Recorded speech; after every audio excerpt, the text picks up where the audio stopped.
If you have been sourcing for a job for a very long time, then you need to watch this video to know what you've been doing wrong. You deserve to know it. It's your right. Hello, welcome to my channel. My name is Kudirat Adedamola Oluboyo, known to you as Auntie Kudi. On this channel, I talk about parenting, relationships, careers and dreams, and we do adventure vlogs plus every other fun stuff that you find on this channel. Go on, explore. No, come back to this video after this video. Yeah, so guys, today we will be talking about another topic about career, which is how to ace your interview. So I believe that by now you know how to write a CV, a professional CV. If you don't already know this and you're watching this video, I don't know, it's a crime, you know. Like, just I'll be putting the link to the CV video. I'll be putting it in the description below, so just go and watch that video to know how to write a professional CV. So now you have written a CV, you have submitted, then you want to go for an interview. Bros, come back. Before you go, come and watch this video. Yeah, come and watch this video. Like, you know, you've been doing this for a long time. Are you not tired of submitting CV everywhere? Are you not tired? Come and watch this video. Yes, sit down. Okay, guys, so there are stages to employment when a company or an institution or an organization, when they have a vacant space they want to fill.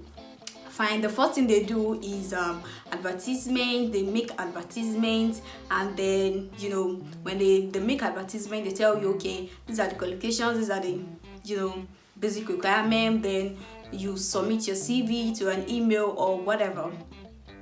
So now you have done that, you have submitted your perfect CV. Now you are waiting for an interview.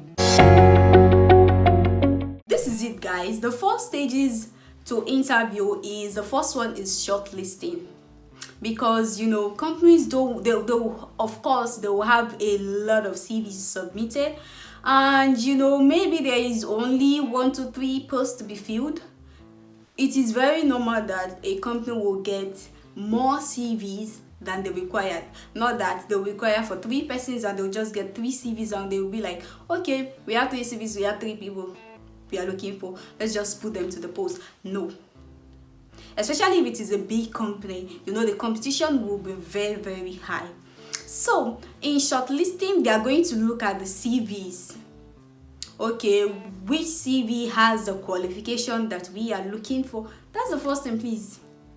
No, you know what you are qualified to do, what your CV says about you. Let it match with the job you're actually searching for, you're sourcing for, the job that you're submitting your CV to. Let it match what is in your CV. That is the first thing that's going to be looked at, and that is shortlisting. They're going to want to sort the CVs that are not professional, that are, you know, looking tattered. They'll be like, okay, we don't want tattered people. Then they just throw it here and there, here and there and there. Then they look at professional CVs. After professional CVs, then they now look at the ones that are in line with the job requirement. So before applying for a job, you want to read the job requirement very well. You want to be sure that, yes, this job is made for me. You understand what I'm saying? So that is how you can pass the shortlisting stage. Make sure that your CV matches the job requirement of that company. And then you also have qualities. In short, I don't need to talk about CVs again. Just go and watch the CV video, the professional, how to write a professional CV video that I've already made. So after that, when you have a professional CV and qualifications that match the job description, then of course you will be shortlisted. Congratulations, you have been shortlisted for the job. And shortlisting doesn't mean that you get the job. No, there are still like 2 more stages to qualify you. And then the second one after shortlisting is a preliminary interview. This preliminary interview is just like some companies, they do it differently. Some companies might choose to take a test, that's an aptitude test, if it is required. Some companies will choose an aptitude test, some companies will choose just a small interview, and this is not yet the interview that will qualify you for the job. But here is one thing: for preliminary interview, all you need to do is know the type that is going to be required by the company and prepare for it. If it is a test, aptitude test, then you want to just read about the company, read about things that are associated with the company, things that the company likes, things that the company stands for. Just read things that are associated with the company. As an example, if you're applying for, let's say, if you're applying to the Apple company, you want to look at you want to read their history, how they got to where they are right now. You want to look at their products, the distance in their products. You want to look at how they are advancing with time, the qualities of their product, how it is advancing, and something like that. Because an aptitude test can actually be a closed one or an open one. Yeah, it can be an open aptitude test or a closed aptitude test. In open aptitude test, the HR persons, they're still the one in charge of interviews. The HR persons, they want to know how you can come in, what you can bring in. They'll ask you questions like what do you think about their latest product? What do you think about their latest product? And let's say for Apple company, if you want to answer these and you're like, oh, iPhone 14, I love it, it's very nice, it's very this and that, the shape is sleeky, I can't wait to, you want to boost their brain and say, oh, I can't wait to buy it, even though you can afford it. Okay, maybe you can. So just let's say, okay, you just want to boost their head, you're saying something like that, but it might not actually get you the job, or you might not win the preliminary interview stage. So you want to write something that puts them to a challenge, something that tells them that you have something that they don't know, or someone in their company does not already have. You want to prove to them that you are human, you studied what they are looking for. Most of the people in their company also do. They're also in that field, but you want to tell them that you stand out, that you have something you are bringing to their table. Sure, you understand? You don't want to tell them only the good things about their product, the blah blah blah, the blah blah blah. Put it into, do the market survey, do the market analysis, tell them the pros and cons. Tell them the pros and cons. Tell them this is that, but with this, with that, with some little. You don't want to give them your idea on a platter for a preliminary interview. No, you don't want to do that also. But you have to just put them on the edge and tell them that no, I am bringing something, and that something is a suspense. So you watch out for it. So of course they want to watch out for it. They want to get to meet you. And that takes you to the interview stage, the interview that actually fetches you the job. That is employment interview. So that will actually take you to the employment interview stage. And if your preliminary interview is a closed aptitude test where you get to choose options, or you get to say yes or no or something like that, you have to think. Aptitude test, 2 + 2 might be equals to 4. But why would they ask you if they know you know? So if they ask you a simple question in your aptitude test, don't feel like the obvious answer. It's just like trivia questions. The most obvious answer might actually be the answer. Because they want you to think, they want to believe that you are extraordinary, that you are not like everyone else, that you choose a different, option, that you will see things in a different way, and stuff like that. So that's just it about preliminary stage. It's going to be aptitude test, or it can be a little interview just to confirm that what you have in your CV is actually who you are, because of those who upgrade their CV unnecessarily. People do it and tell you, oh, come and do professional CVs that are very, very upgraded, that when you see it you'll be like, who is this person? Like when it is put in your CV that you studied so in the sport, those things are unnecessary, and it can really cut you off and put you on a bad edge.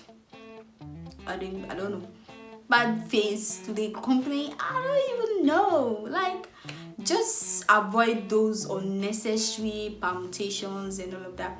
So yeah, so they might do a preliminary interview to also confirm if what you have in your CV is actually who you are. They will, sometimes, because sometimes most people are not the one that write their CVs. So they'll hold your CV and be asking you questions in your CV. And some people will still fail that question. Like, are you imagine? Like, you'll be asked what is in your CV, something you submitted, and then you will not be able to answer it. Why? Like, just why? Like, why? If you are you, will you be you? Like, if you are you, will you collect you? I mean, will you be? Don't let me just stop talking. So yeah. They will also want to know that your CV rhymes with who you are in person and something like that. If you put in your CV that you're confident, they want to see how confidently you walk to the door. They want to see if you put in your CV that you have good communication. They want to just engage you a little bit and see if you are really good at communicating, stuff like that. So if you pass this stage, if you do well on this stage, comport yourself very well, then you are going to get to the employment interview stage. This stage is what determines who the winner is going to be. Ladies and gentlemen, we are now at the final stage of your job interview. Now the thing is, in employment interview, it might also be into two. It might be a scheduled or unscheduled, unstructured, a structured interview or unstructured interview. Structured in the case that they already have a list of questions they want to ask you, maybe questions about their company too, questions about yourself, about your personality, questions about just a little bit of some things about you. They want to just ask that, so they'll have it listed already. That is a structured interview. But if it is unstructured interview, they're just going to one question will just lead to the other.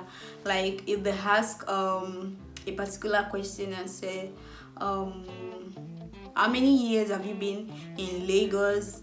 And you say 25 years. Oh, 25 years.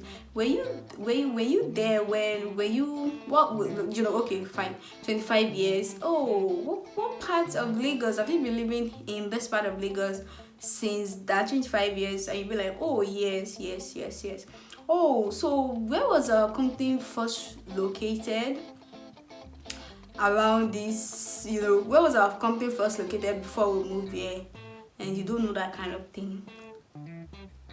So they just ask unstructured questions are just questions like that. One question leads to another, and another leads to another, and another leads to another. The thing is, you won't know which it is. You won't know which it is. Which is it? You won't know which one it is. So you just have to be prepared for anything. You have to be prepared for whichever it is. So you have to do a proper check on the company very well. Know their history, just know things that interest them and things like that. know about, like an Apple company that I'm talking about, know about technology, know about phones, know about gadgets, know about advancement. Just know things like that.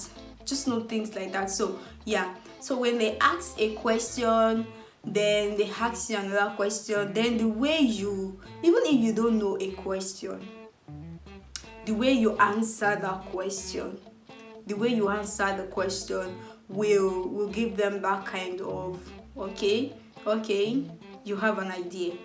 There's a difference between when you know something, when you don't know something and you are just not saying anything, and when you don't know something but you are saying something.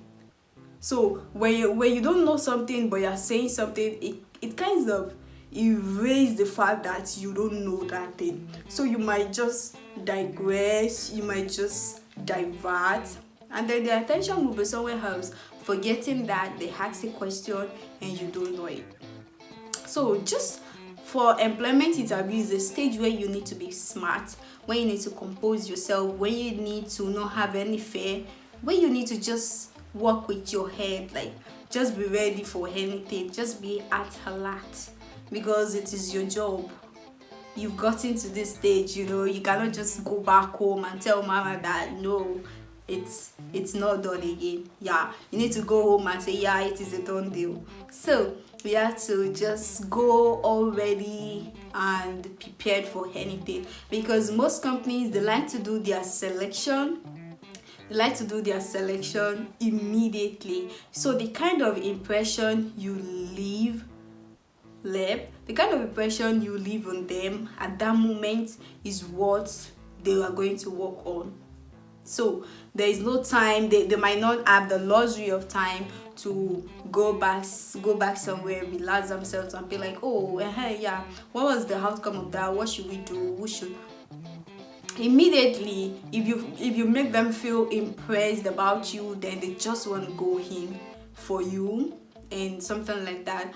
But if you flop along the way, then there's a but, so we cannot. So it is best for you to just do very well and get prepared for your employment interview. Wish you luck on your next job search. Bye bye.